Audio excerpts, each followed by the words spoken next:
Sir ನಾನಿಲ್ಲಿ ಕೆಲವೊಂದಿಷ್ಟು student ಡಾಟಾನ type ಮಾಡಿದ್ದೀನಿ. ಸೊ ಆದರೆ ನನಗಿಲ್ಲಿ ಒಬ್ಬ ಸ್ಟೂಡೆಂಟು ನೇಮ್ ಮಿಸ್ ಆಗಿದೆ, ಅದಕ್ಕೋಸ್ಕರ ನನಗೆ ಎಕ್ಸ್ಟ್ರಾ ರೋ ಬೇಕು. ಹಾಗೆಯೇ ಇಲ್ಲಿ ಹಿಂದಿ ಸಬ್ಜೆಕ್ಟು ಮಿಸ್ ಆಗಿದೆ ಸರ್, ಅದನ್ನು ಆ್ಯಡ್ ಮಾಡೋದಕ್ಕೆ ನನಗೆ ಎಕ್ಸ್ಟ್ರಾ ಕಾಲಮ್ ಬೇಕು. ಇದಕ್ಕೆ ಯಾವ್ದಾದ್ರು ಶಾರ್ಟ್ಕಟ್ ಫಾರ್ಮುಲಾ ಇದೆಯಾ ಸರ್? ಹೌದು, ಇದಕ್ಕೆ ಶಾರ್ಟ್ಕಟ್ ಫಾರ್ಮುಲಾ ಇದೆ. ಮೊದಲು ನೀವು ಮಾಡಿರೋಂಥ ಡಾಟಾದಲ್ಲಿ ರೋ ಬೇಕು ಅಂತಂದರೆ ಫಸ್ಟು ಎಲ್ಲಿ ನಿಮಗೆ ಹೊಸದಾಗಿ ಮಿಡ್ಲಲ್ಲಿ ರೋ ಬೇಕಾ ಅದರೊಳಗಡೆ ಮೌಸನ್ನು ಕ್ಲಿಕ್ ಮಾಡ್ಕೊಬೇಕು.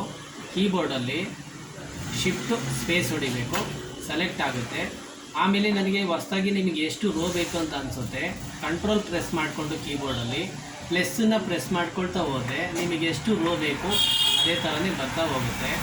ನಿಮಗೆ ಒಂದು ವೇಳೆ ಇಲ್ಲ ನನಗೆ ರೋ ಬೇಡ ರಿಮೂವ್ ಆಗಬೇಕು ಅಂತಂದರೆ ಎಗೈನ್ ಮತ್ತೆ ಕಂಟ್ರೋಲ್ ಪ್ರೆಸ್ ಮಾಡ್ಕೋಬೇಕು, ಮೈನಸ್ ಪ್ರೆಸ್ ಮಾಡ್ಕೊಳ್ತಾ ಹೋದರೆ ಆ ರೋ ಕಂಪ್ಲೀಟ್ ರಿಮೂವ್ ಆಗುತ್ತೆ.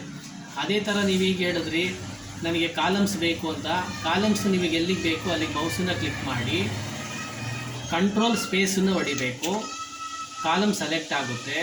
ಮತ್ತು ಕಾಲಮ್ ನಿಮಗೆ ಹೊಸದಾಗಿ ಎಷ್ಟು ಬೇಕು ಅಷ್ಟನ್ನ ಬೇಕು ಅಂದರೆ ಕಂಟ್ರೋಲ್ ಇಟ್ಕೊಬೇಕು ಕೀಬೋರ್ಡಲ್ಲಿ, ಪ್ಲಸ್ ಪ್ರೆಸ್ ಮಾಡ್ಕೊಳ್ತಾ ಹೋದರೆ ಹೊಸದಾಗಿ ನಿಮಗೆ ಎಷ್ಟು ಕಾಲಮ್ಸ್ ಬೇಕು ಬರ್ತಾ ಹೋಗುತ್ತೆ. ಇಲ್ಲ ನನಗೆ ಕಾಲಮ್ಸ್ ಬೇಡ ರಿಮೂವ್ ಮಾಡಬೇಕು ಅಂತಂದರೆ ಕೀಬೋರ್ಡಲ್ಲಿ ಕಂಟ್ರೋಲ್ ಪ್ರೆಸ್ ಮಾಡಿ ಮೈನಸ್ ಪ್ರೆಸ್ ಮಾಡ್ತಾ ಹೋದರೆ ಆ ಕಾಲಮ್ ರಿಮೂವ್ ಆಗುತ್ತೆ.